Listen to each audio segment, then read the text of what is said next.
Sir, मुख्य तौर पर आप इंजीनियरिंग के छात्र रहे हैं और उसके बाद आप साहित्य और कवि के रूप में आपकी जो पहचान है, ये आकर्षण कहाँ से है? देखिए, भारत में क्या है कि जैसे वैद्य के पास आप जाइए तो वैद्य आपसे पहले भारतीय आयुर्वेद में ये पूछते हैं कि आपको कौन सी सब्जियां पसंद हैं, आपको व्याधि क्या क्या होती है, शीत में क्या होती है। उससे क्या होता है, वो आपके शरीर की प्रकृति पहचानते हैं। तो पंच तत्वों में शरीर की प्रकृति होती है, उस प्रकृति के अनुसार आपका उपचार करते हैं।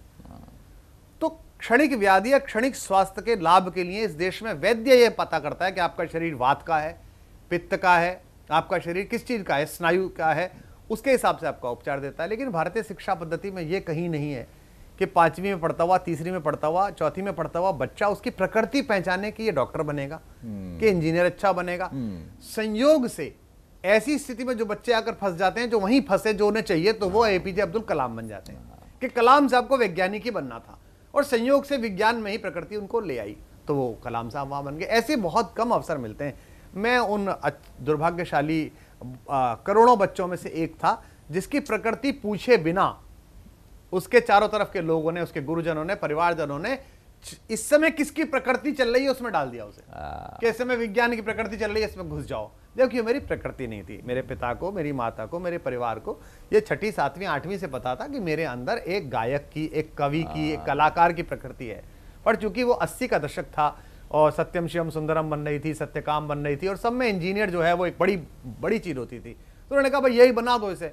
लेकिन फिर जब वो इस जगह पर आ गई कि कृति खत्म हो रही है प्रकृति के चक्कर में, तो मैंने कहा कि भाई कृति टूटे, इससे अच्छा अपनी प्रकृति जिधर है उधर चलो। तो मैंने कहा कि मुझे कविता लिखनी है।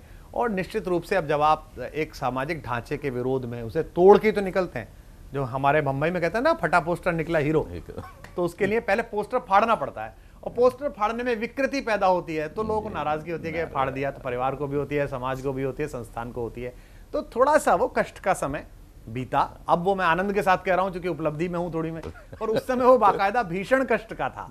और उसके बाद फिर वो यहाँ आ गई। और मुझे लगता है कि मेरे माध्यम से जो आपके लाखों करोड़ों देखने वाले हैं, मैं उन परिवारजनों से भी अनुरोध करता हूं कि अपने बच्चे के अंदर के कफ, वात, पित्त को पहचाने, उसकी प्रकृति को पहचाने कि उसे बनना क्या है। अगर उसे नर्तक बनना है तो उसे प्रवर्तक ना बनाएं कि साहब तू MBA कर ले, उसे नर्तक ही बनाए। निश्चित रूप से भारत को एक दूसरा बिरजू महाराज मिलेगा।